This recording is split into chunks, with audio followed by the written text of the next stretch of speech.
I don't know. Have you found this to be the case? Because I certainly have. Yeah. I think as I get older, my world gets smaller. And as far as friends, I do have friends, but I'm not nearly as social as I used to. So I was struck by this conversation between Paul Rudd and Jon Stewart about getting older and being lonely.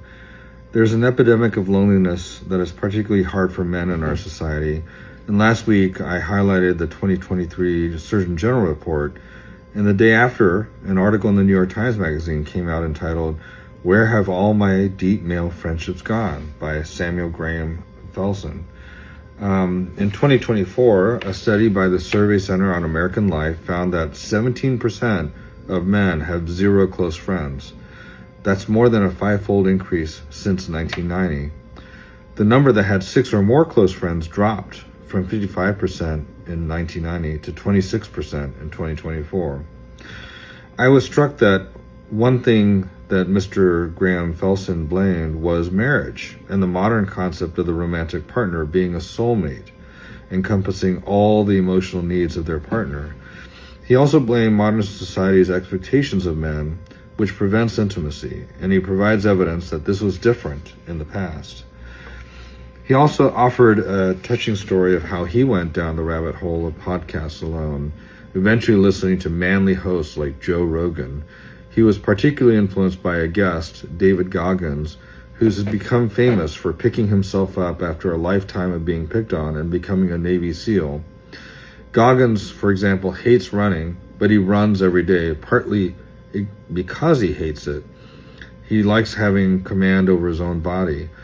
Mr. Graham-Felsen adopted a similar workout routine that he endured for 1,000 straight days, and he enjoyed that abnegation, the ability to force himself to work out even when he didn't want to.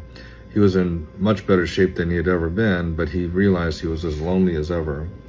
Eventually, he went to a podcast called Man of the Year with hosts Aaron Caro and Matt Ritter, who are comedians who were best friends since the 2nd grade, and they provide advice on improving men's social fitness. They recount that men wake up in their 30s or 40s and say, "I have no friends," despite having a lifetime of them. They observe that men don't seem to understand that relationships take care, watering as they like to say. And they recommend TCS, which stands for Text Weekly, Call Monthly, and See Quarterly. I applaud those efforts, but I'd like to provide a different point of view based on my own life. Unlike what Paul Rudd claims happens to him, my social circle seems to continuously expand, and I keep making new friends.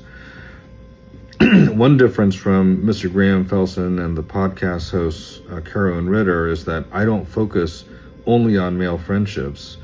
I think we men need to get better at becoming friends just in general. So why only focus on men?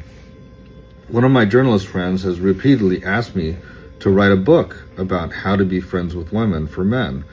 I don't like that idea. While I acknowledge his observation that I have many female friends, it isn't because I try to make friends only with women. It's just the result of the limitations of how men interact. I just encounter fewer men capable of having true friendships.